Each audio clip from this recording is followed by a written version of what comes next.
The flashing red and blue lights cut through the rain-slicked asphalt, a familiar sight that usually meant safety. But tonight, Assistant District Attorney Jasmine R. Langston knew those lights meant danger. Handcuffed against the cold metal of her own Lexus, she watched a smirking officer hold up a plastic bag of white powder he claimed to have found under her passenger seat. He thought he had just ruined a black woman's life and career. He had no idea her hidden camera was recording his every single move. The Fulton County Courthouse was a towering monolith of granite and glass, a place where lives were irrevocably altered with the single strike of a wooden gavel. For Jasmine R. Langston, in her early 30s, it was a second home. As the youngest and most ruthless assistant district attorney in the Violent Crimes Division, she had built a reputation that preceded her. She was brilliant, meticulous, and unapologetically black in a system that often preferred her demographic on the other side of the defendant's table.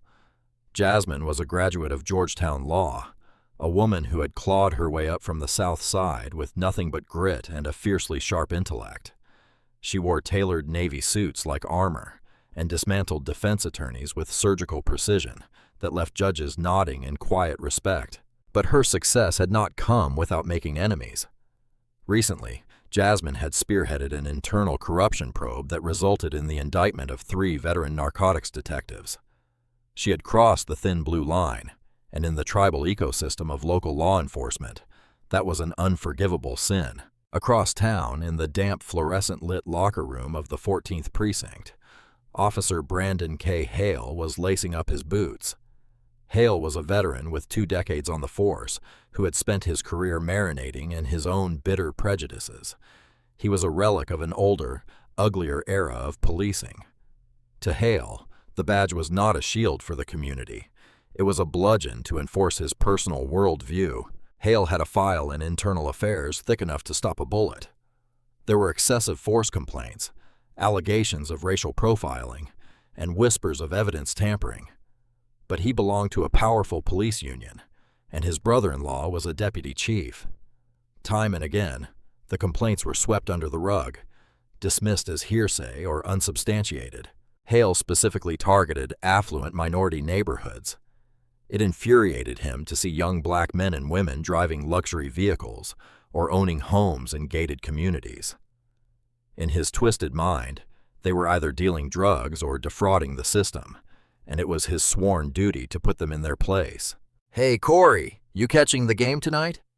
asked Officer Corey Bennett, a rookie fresh out of the academy who had the unfortunate luck of being assigned as Hale's partner for the month.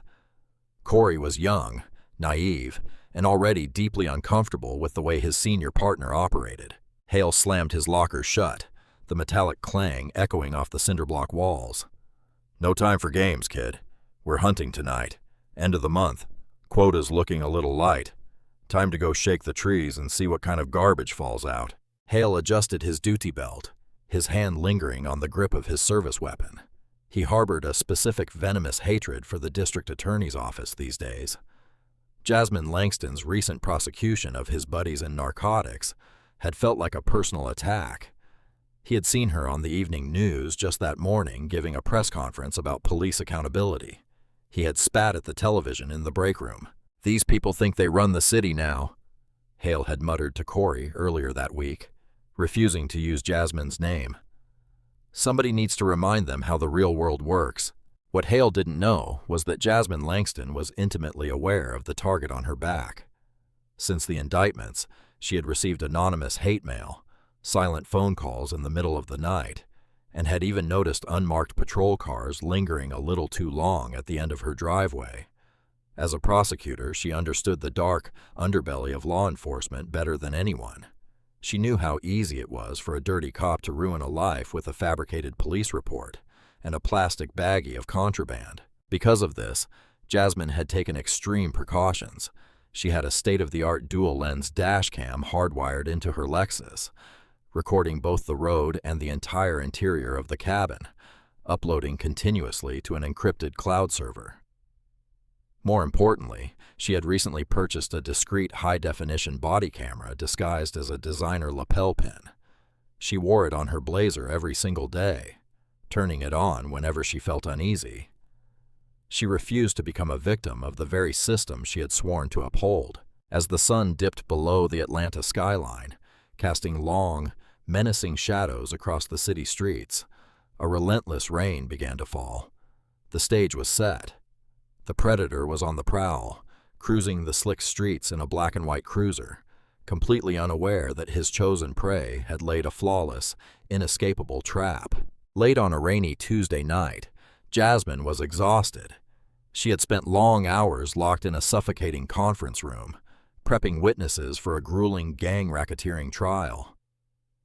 Her eyes ached from staring at autopsy photos and financial ledgers. All she wanted was a hot shower, a glass of Pinot Noir, and the soft embrace of her bed. She walked out into the chilly, rain-swept parking garage of the courthouse, the rhythmic clicking of her heels echoing in the empty concrete cavern. She climbed into her dark gray Lexus ES, tossing her heavy leather briefcase onto the passenger seat. As she started the engine, she instinctively reached up to her left lapel. Her fingers brushed against the sleek, black onyx pin. She pressed the hidden mechanism on the side. A microscopic, invisible vibration confirmed the device was actively recording audio and video in stunning 1080 resolution. It was a habit now, a quiet ritual of self-preservation. Jasmine pulled out of the garage and merged onto West Peachtree Road. The rain was coming down in sheets, blurring the neon signs of the late-night diners and gas stations. She kept her speed exactly at the posted limit. Her hands were perfectly positioned at 10 and 2. 4 blocks behind her, Unit 4 Atom was idling in the shadows of an abandoned strip mall. Officer Brandon K. Hale was behind the wheel, chewing on a toothpick, his eyes scanning the sparse traffic. Corey Bennett sat in the passenger seat, quietly filling out a logbook. Through the rhythmic sweeping of his windshield wipers, Hale spotted the sleek silhouette of the Lexus passing by. His eyes narrowed. He pulled out of the lot, tires hissing on the wet pavement, and accelerated until he was riding mere car lengths behind Jasmine's bumper.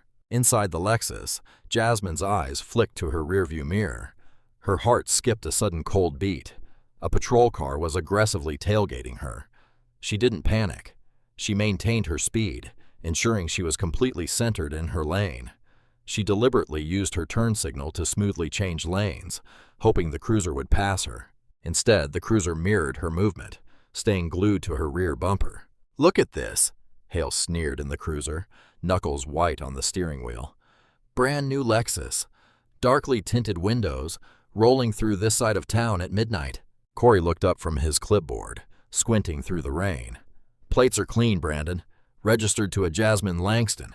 Address over in the Highlands. No warrants." Hale's jaw tightened. He recognized the name instantly. Jasmine Langston, the ADA, the woman who had put his friends in maximum security. A dark, twisted grin slowly spread across his face. The universe was handing him a gift on a silver platter. "She crossed the double yellow," Hale lied smoothly, voice dripping with malice. Corey frowned, confused. "What? No, she didn't, Brandon. She used her signal." "I said she crossed the double yellow line. Bennett, you need to get your eyes checked." Hale's hand slammed down on the center console, activating the light bar. Instantly, the interior of Jasmine's Lexus was bathed in strobing red and blue light. Jasmine let out a long, slow breath. She didn't slam on her brakes. Instead, she activated her hazard lights to acknowledge the officer, drove a short distance, and carefully pulled into the brightly lit canopy of a 24-hour Shell gas station. She wanted witnesses. She wanted high-definition overhead lighting. She shifted the car into park, rolled all 4 windows down to remove any excuse for the officers to claim they couldn't see inside, and placed both of her hands flat on top of the steering wheel. "Showtime," she whispered to herself. The lapel pin camera on her Blazer was perfectly angled to capture the driver's side window. Her dual dash cam was silently recording the entire cabin, capturing the empty passenger seat and her briefcase. In the cruiser, Hale unbuckled his seatbelt. "You stay here, rookie," he commanded. "Let me handle this one." Corey looked uneasy. "Brandon, it's a minor traffic violation. Just write a warning." "I know exactly how to handle my traffic stops," Hale barked. He stepped out into the pouring rain, grabbing a heavy metal maglite flashlight. He didn't put on his issued body camera.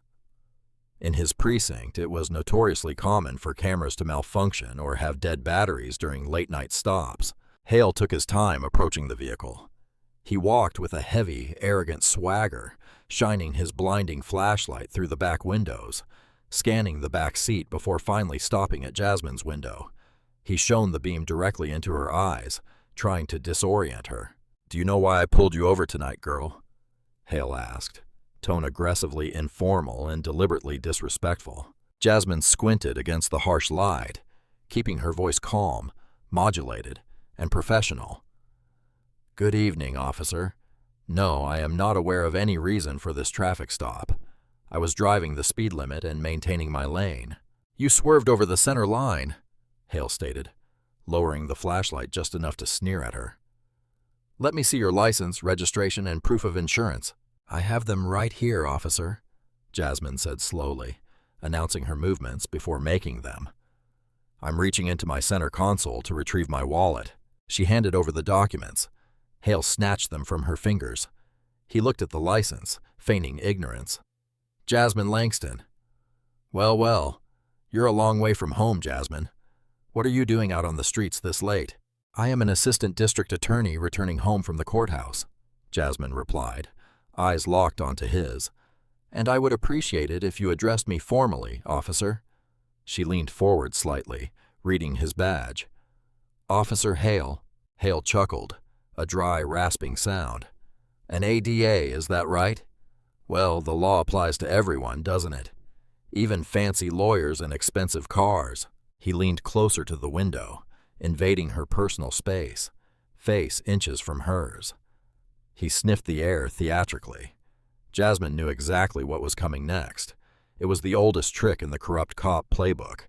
"You know, Jasmine," Hale said, voice dropping to a menacing whisper, "I'm smelling a very strong odor of marijuana coming from inside this vehicle." Jasmine's expression remained perfectly stoic, but inside her blood turned to ice.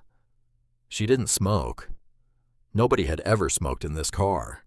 The claim was entirely fabricated, a legal loophole used to bypass the Fourth Amendment and manufacture probable cause for an unwarranted search. "Officer Hale, there is no marijuana in this vehicle," Jasmine said firmly, enunciating every word for the hidden microphones. "I am an officer of the court. I do not use illegal narcotics. The smell you are claiming is fictitious." "Are you calling me a liar?" Hale snapped, hand dropping to the butt of his sidearm, an intimidation tactic. "I am stating a fact," Jasmine replied evenly. "Furthermore, I do not consent to any searches of my person, my property, or my vehicle." Hale smiled. It was a terrifying, predatory smile. "That's the beauty of the law, counselor. When I smell contraband, I don't need your consent. Step out of the vehicle." The heavy rain battered the metal roof of the gas station canopy, creating a deafening hum that added to the suffocating tension. Jasmine did not argue. Arguing with an armed, aggressive officer on the side of the road was a death sentence, regardless of how much law you knew. The courtroom was her battlefield, not the asphalt. "I am complying with your order to step out of the vehicle, Officer Hale," Jasmine stated clearly. She unbuckled her seatbelt, opened the door, and stepped out into the damp, freezing air. She was shivering. Whether from the cold or the adrenaline, she couldn't tell. "Turn around, face the vehicle, hands on the roof," Hale barked. Jasmine complied. Hale kicked her legs apart roughly, a completely unnecessary use of physical force. He patted her down, hands lingering a little too long, a little too aggressively along her waistline and pockets. It was designed to humiliate her, to strip away her authority, and reduce her to just another suspect on the street. From the cruiser, Officer Corey Bennett finally stepped out, standing a few feet away, looking deeply conflicted. "Everything all right, Brandon?" he called out nervously. "Just fine, Bennett," Hale shouted back over his shoulder. "Keep an eye on the suspect. I'm conducting a probable cause search of the cabin." Jasmine turned her head slightly to look at Corey. "Officer," she said calmly, voice carrying over the rain, "I want you to note for the record that I have explicitly denied consent for this search. Your partner is acting outside the bounds of the law." Corey swallowed hard, looking away, unable to meet her gaze. The code of silence was already suffocating him. Hale leaned into the driver's side of the Lexus.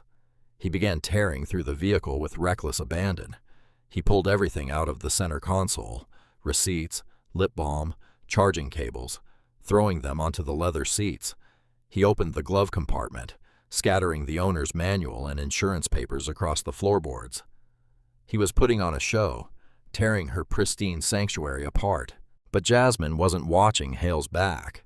She was entirely focused on the knowledge that her dual dashcam, perfectly mounted beneath her rearview mirror, was recording every micro-expression, every movement Hale made inside her car. Hale moved to the passenger side. He opened her heavy leather briefcase, violently dumping out sensitive case files, highlighters, and legal pads. Finding nothing, he grew visibly frustrated. He leaned deep into the passenger side footwell. This was the moment, the magician's trick.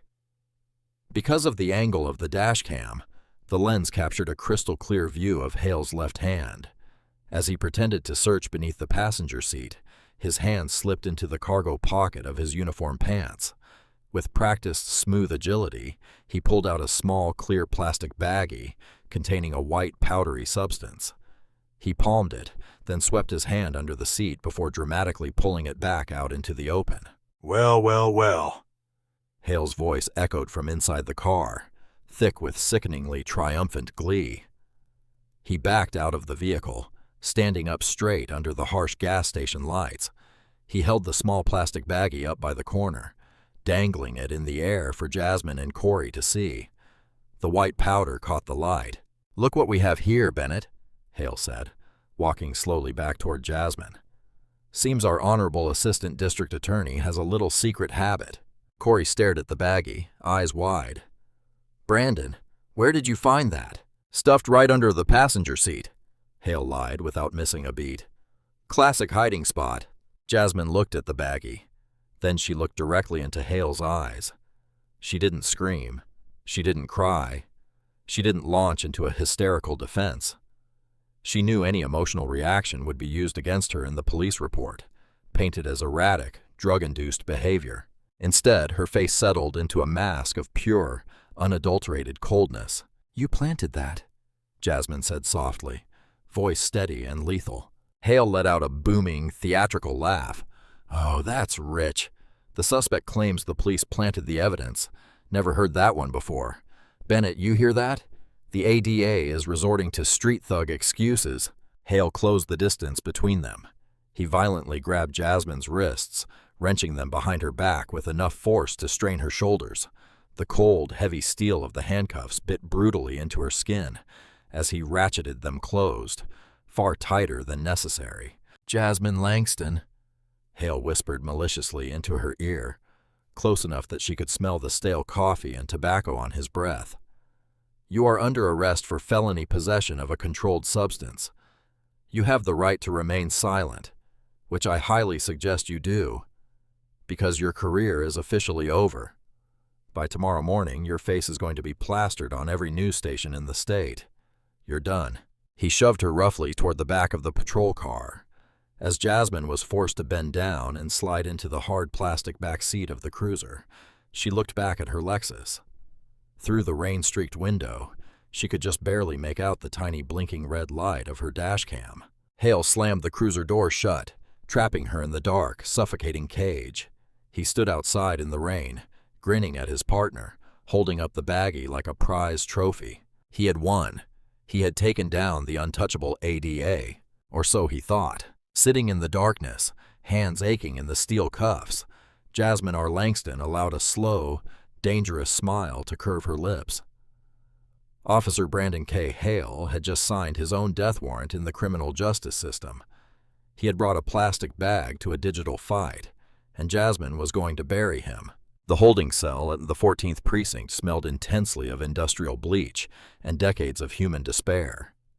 It was a scent Jasmine knew intimately from her years walking through the bowels of the criminal justice system, but experiencing it from behind the iron bars was a jarring, visceral shock.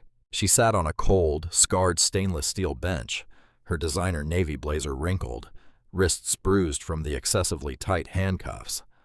Officer Brandon Hale had dragged out the booking process with agonizing, deliberate slowness. He had relished every second of her humiliation. When he took a mugshot, he had instructed her to step back, step forward, turn left, turn right, snapping a dozen unnecessary photos until he captured one where the harsh fluorescent lighting made her look haggard and defeated. During fingerprinting, he had pressed her fingers onto the digital glass scanner with enough downward force to make her joints ache. Through it all, Jasmine had remained a statue of icy composure. She knew the precinct was wired with security cameras.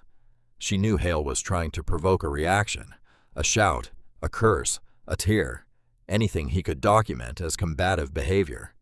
She gave him absolutely nothing. Her face was a blank slate. Her breathing was steady.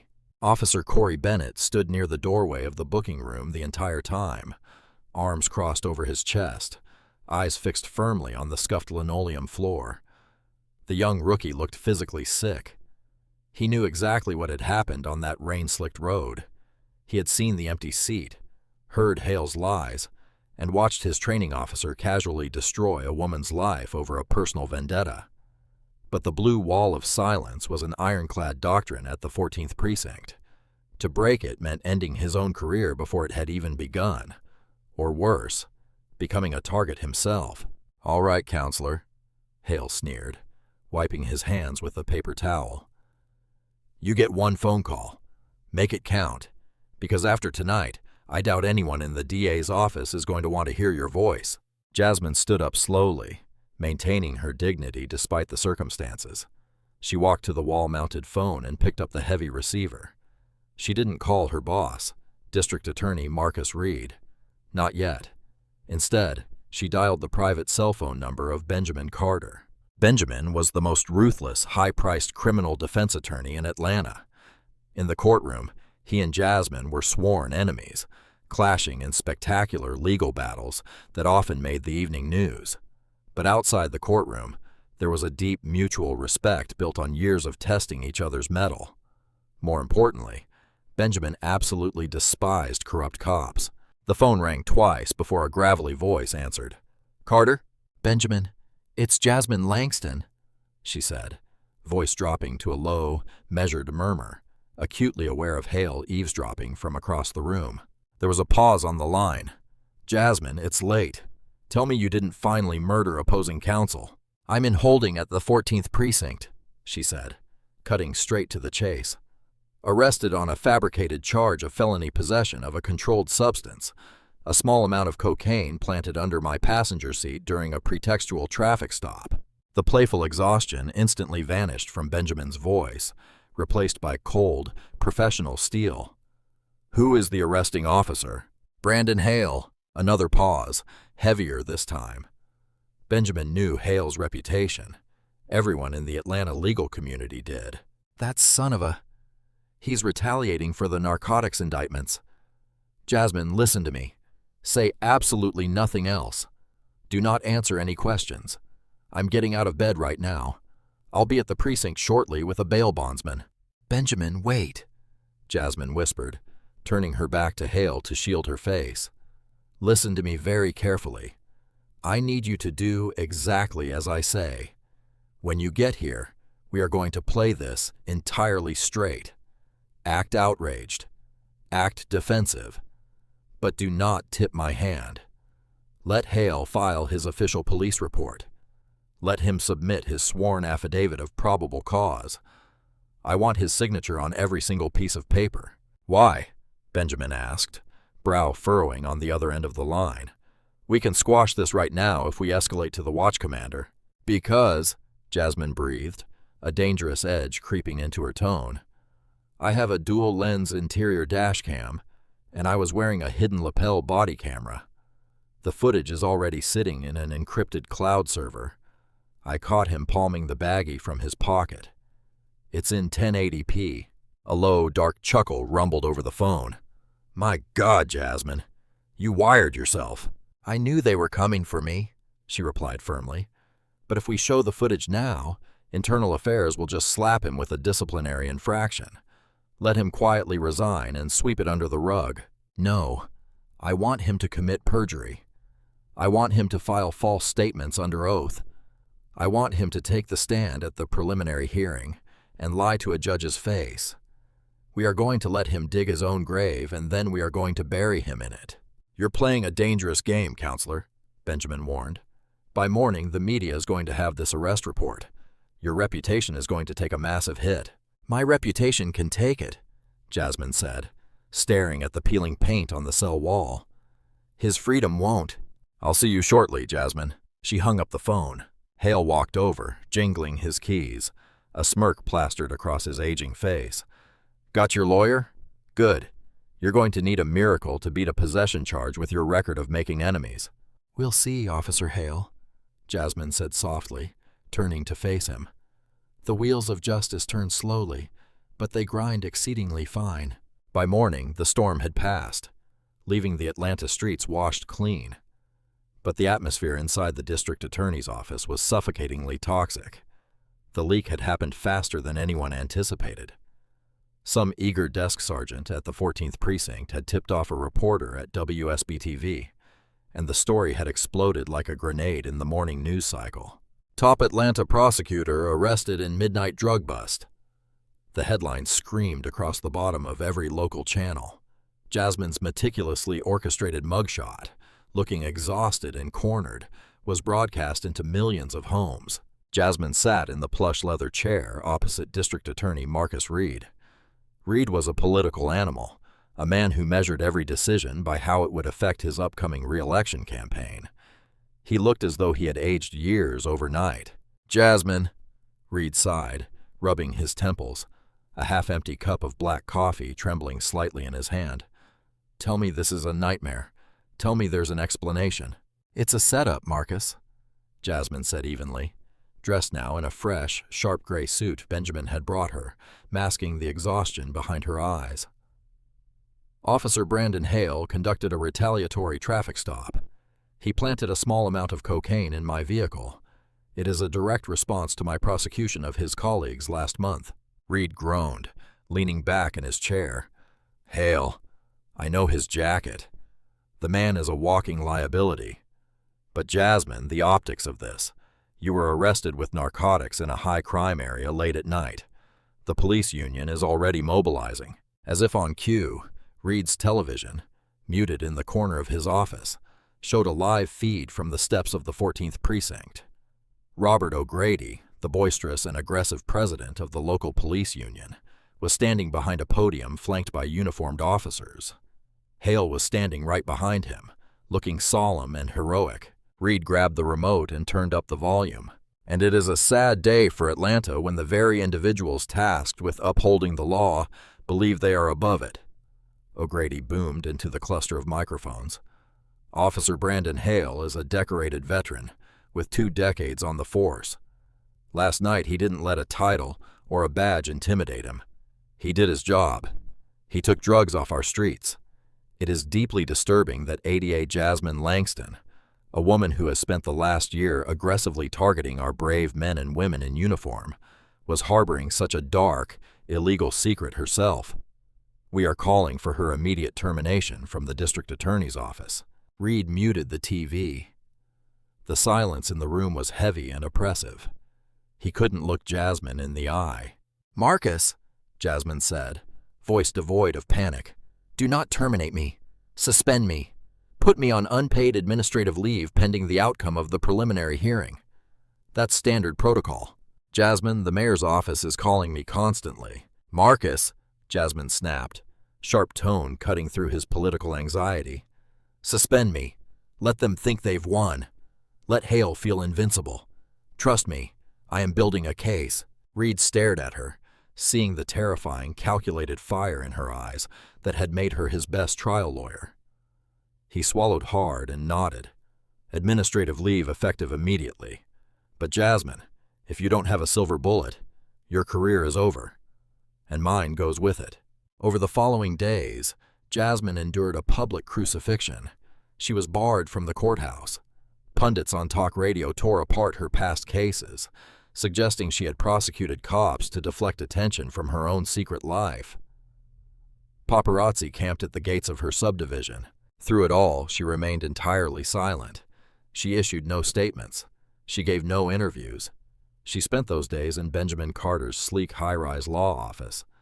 Together, they watched the footage from the dash cam and the lapel pin over and over again. The video was utterly devastating. On the large 4K monitor, Hale's sleight of hand was pitifully obvious. They could see the white baggie pinched between his thumb and forefinger as it emerged from his pocket. The lapel microphone picked up the crisp, undeniable sound of Jasmine explicitly denying consent to the search. But the real victory came shortly before the preliminary hearing, when Benjamin received the official discovery packet from the prosecutor assigned to handle the conflict of interest case. Benjamin spread the documents across his mahogany conference table, a predatory grin spreading across his face. He slid the packet to Jasmine. Jasmine picked up the official police report. It was signed and dated by Officer Brandon K. Hale, sworn under penalty of perjury. She read it aloud, voice dripping with contempt. Upon approaching the vehicle, I immediately detected a strong, unmistakable odor of raw marijuana emanating from the cabin, providing probable cause for a vehicle search. The suspect, Jasmine Langston, appeared visibly agitated and nervous. During the search, I discovered a clear plastic bag containing a white powdery substance, later confirmed to be cocaine, hidden beneath the passenger seat. The suspect then became verbally combative. "It's a masterpiece of fiction," Benjamin laughed darkly. He checked every box: fabricated probable cause, falsified suspect demeanor, and outright lied about the origin of the evidence. Jasmine flipped to the second page, and her heart sank slightly. It was a corroborating supplemental report. It was signed by Officer Corey Bennett. "I assisted Officer Hale on the scene. I can confirm the strong odor of marijuana and witnessed Officer Hale retrieve the narcotics from beneath the passenger seat," the statement read. Jasmine sighed, tossing the paper onto the table. Hale forced the kid to sign it. He made Bennett an accessory to perjury to ensure the rookie couldn't flip on him later. "If Bennett goes down with him, so be it," she said. "I gave him a chance to speak up on the street. He chose the badge over the truth." "This is exactly what we needed," Benjamin said, tapping the documents. "Hale has officially committed aggravated perjury and filing a false police report. The trap is set, Jasmine. All we need now is for him to walk into the courtroom and swear to these lies in front of Judge Marcus Thorne." Judge Marcus Thorne was a notoriously strict, no-nonsense judge who absolutely detested liars in his courtroom. He was known for holding lawyers and cops in contempt of court for the slightest infractions. "I pulled some strings to make sure we got his docket," Benjamin winked. "This is going to be a bloodbath." Jasmine looked out the floor-to-ceiling windows of the law office, watching the Atlanta traffic crawl far below. She thought about the panic she had felt when those lights flashed in her rearview mirror. She thought about the cold steel of the handcuffs and the smug, racist triumph on Hale's face. She wasn't just fighting for her career anymore. She was fighting to sever a rot that had infected the city. "Let him enjoy his final hours as a cop," Jasmine said quietly, "because in that courtroom, I'm going to take everything from him." The morning of the preliminary hearing, the Fulton County Courthouse looked less like a hall of justice and more like a besieged fortress. News vans from every major network choked the surrounding streets, satellite dishes aimed at the overcast Atlanta sky. A mob of reporters, photographers, and protesting police union members crowded the marble steps when a sleek black town car pulled up to the curb. The press surged forward like a tidal wave. Jasmine Langston stepped out, flanked by Benjamin Carter and two private security contractors. She wore a tailored charcoal gray suit, hair immaculately pulled back. She looked every inch the formidable assistant district attorney she was. She ignored the flashing bulbs and shouted questions, face an unreadable mask of perfect calm. Inside the courtroom, the air was thick with tension. Due to a last-minute docket shift to avoid any claims of bias, the case had been moved to the Honorable Judge Marcus Thorne. Judge Thorne was a former Marine JAG officer with a reputation for running his courtroom with an iron fist. He had zero tolerance for grandstanding and even less for perjury. At the prosecutor's table sat Gregory Pierce, a special prosecutor brought in from a neighboring county to handle the conflict of interest. Pierce was a competent, by-the-book lawyer who believed he was prosecuting a straightforward drug possession case. He had no idea he was walking into a meticulously laid minefield. At the start of proceedings, the bailiff's voice rang out. "All rise." Judge Thorne swept into the room, black robes billowing. He took his seat, adjusted his reading glasses, and glared down at the packed gallery. "Let's get this over with," he grumbled. "Mr. Pierce, call your first witness." "The state calls Officer Brandon K. Hale," Pierce announced. Hale stood up from the front row of the gallery. He had worn his Class A dress uniform for the occasion, complete with a chest full of commendations he had earned decades ago. He walked to the witness stand with a swagger that bordered on theatrical, placed his left hand on the Bible, and raised his right. He swore to tell the truth, the whole truth, and nothing but the truth. Under direct examination, Pierce led Hale through the events of that rainy Tuesday night. Hale was a seasoned testifier. He spoke clearly, maintaining eye contact with the judge, painting a picture of a routine traffic patrol that yielded an unexpected and tragic discovery. "Officer Hale, what prompted you to initiate the traffic stop?" Pierce asked. "The defendant's vehicle crossed the double yellow line, an unsafe lane change in hazardous weather conditions." Hale lied smoothly, face a portrait of civic duty. "And what happened when you approached the vehicle?" "As soon as the window was lowered, I was hit with the overwhelming odor of raw marijuana. Given my 2 decades of training and experience, I immediately recognized the scent, which provided me with probable cause to conduct a search of the vehicle." Pierce nodded. "Did the defendant cooperate?" Hale let out a heavy, disappointed sigh. "No, sir. She was highly agitated, erratic. She aggressively denied consent, but given the probable cause, I proceeded. During my search of the passenger side footwell, I discovered a clear plastic baggie containing a white powdery substance, which field tested positive for cocaine." "Thank you, officer. Nothing further." Pierce sat down, satisfied. He had established probable cause, discovery, and chain of custody. Judge Thorne turned his gaze to the defense table. "Mr. Carter, your witness." Benjamin Carter stood up slowly, buttoning his suit jacket. He didn't carry a legal pad. He didn't carry any notes. He walked to the center of the courtroom, eyes locked onto Hale like a hawk zeroing in on a field mouse. "Officer Hale," Benjamin began, voice surprisingly soft, echoing in the dead-silent courtroom. 2 decades on the force. You must have conducted thousands of traffic stops. You consider yourself an expert in procedure, don't you?" "I know the law, counselor," Hale replied, a smug smile tugging at the corner of his mouth. "I'm sure you do. Now, you testified under oath today, and in your sworn police report that my client was driving erratically. You are absolutely certain she crossed the double yellow line. I saw it with my own eyes. And the smell of marijuana. You are absolutely certain it was present. Overwhelmingly so, yes." Benjamin paced slowly in front of the witness box. "And the cocaine?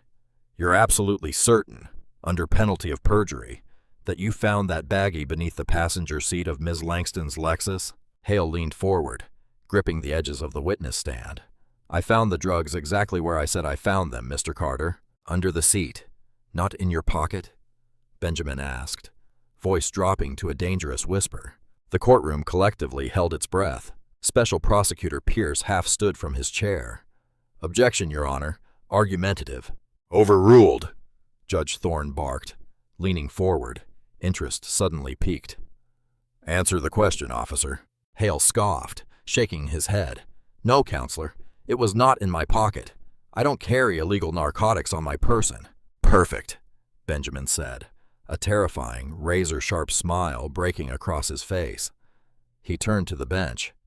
"Your Honor, the defense would like to introduce into evidence Defense Exhibit A, a digital video and audio file, time-stamped and geolocated, which has been independently verified and authenticated by Celebrite Digital Forensics." Pierce jumped up. "Your Honor, the state has not been provided with any video evidence during discovery." "Because it is impeachment evidence, Your Honor," Benjamin countered smoothly, voice rising with theatrical authority.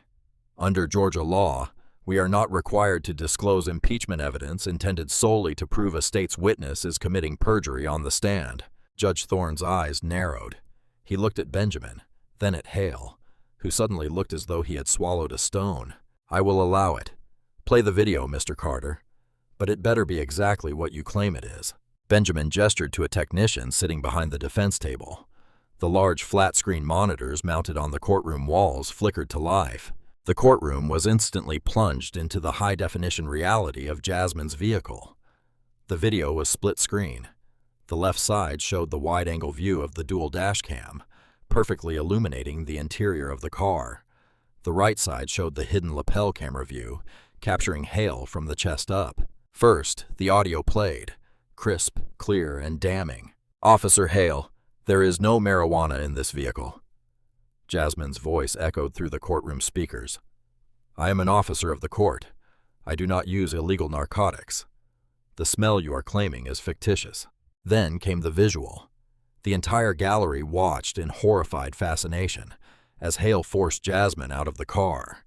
The footage showed Hale tearing through the spotless interior. And then came the magician's trick. On the massive screens, played in pristine 1080p resolution, every single person in the courtroom watched as Officer Brandon Hale plunged his left hand into his cargo pocket. They watched his fingers pinch the small clear baggie.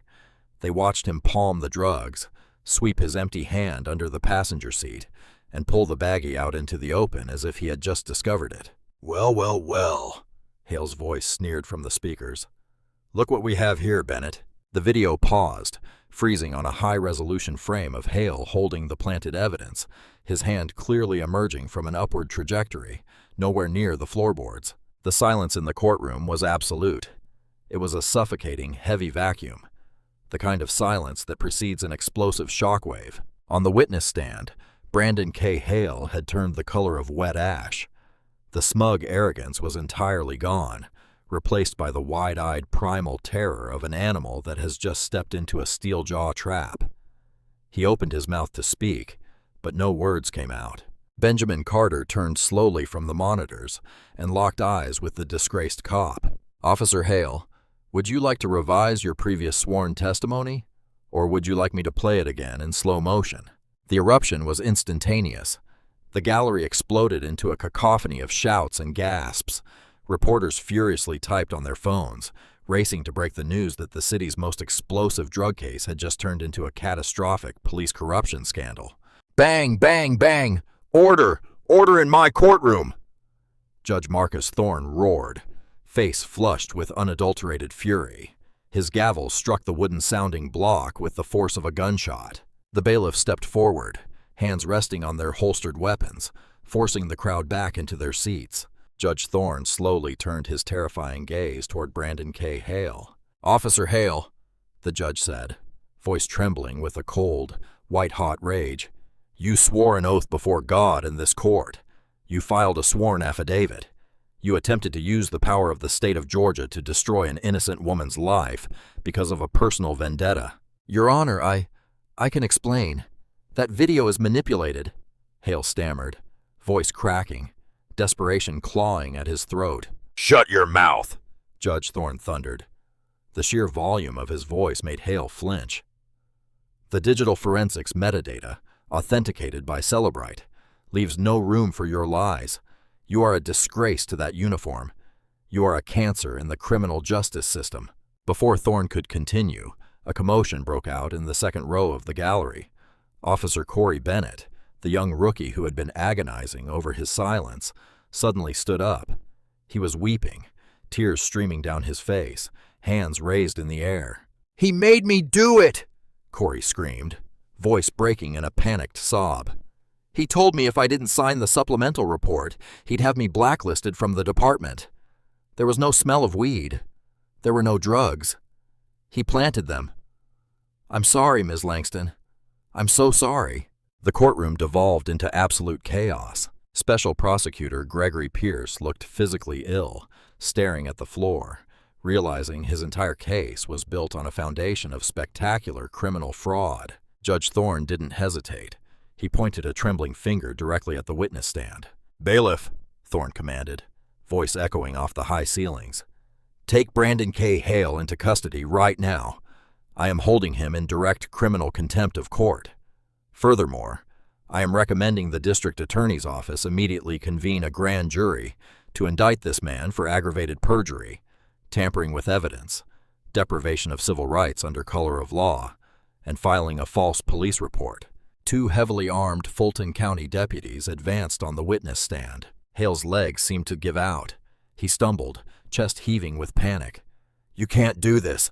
I have union protection," he shouted, looking frantically toward the gallery where Robert O'Grady, the union boss, was sitting. But O'Grady was already standing up, face pale, quietly slipping out of the back doors of the courtroom. Hale was toxic waste now. The union was abandoning him. The deputies grabbed Hale roughly by the arms. The man who had spent 2 decades brutalizing the citizens of Atlanta with impunity was slammed face first against the polished wood of the witness stand. The heavy steel handcuffs ratcheted around his wrists with a loud metallic click, click, click. It was the exact same sound Jasmine had endured in the rain 7 nights ago. "Take him to the Fulton County Jail," Judge Thorne ordered in disgust. "No bail. He is a flight risk and a danger to the integrity of this community." As Hale was dragged down the center aisle of the courtroom in disgrace, he locked eyes with Jasmine Langston. Jasmine didn't smile. She didn't gloat. She simply stared at him with the cold, immovable weight of justice. She had beaten him at his own game, using his own arrogance against him. Within 48 hours, the landscape of the Atlanta legal system experienced a seismic shift. All charges against Jasmine Langston were dismissed with extreme prejudice. District Attorney Marcus Reed publicly apologized on live television, immediately reinstating her to her position with a promotion to Deputy Chief of the Violent Crimes Division. The Georgia Bureau of Investigation launched a massive sweeping probe into the 14th Precinct. Corey Bennett, having confessed in open court, was granted immunity in exchange for his full cooperation, providing the GBI with a ledger of Hale's historical abuses. Every single conviction Hale had secured over his career was immediately placed under review. Jasmine retained a powerhouse civil rights law firm to file a staggering federal lawsuit against the city, ensuring the police department would be subjected to federal oversight for a generation.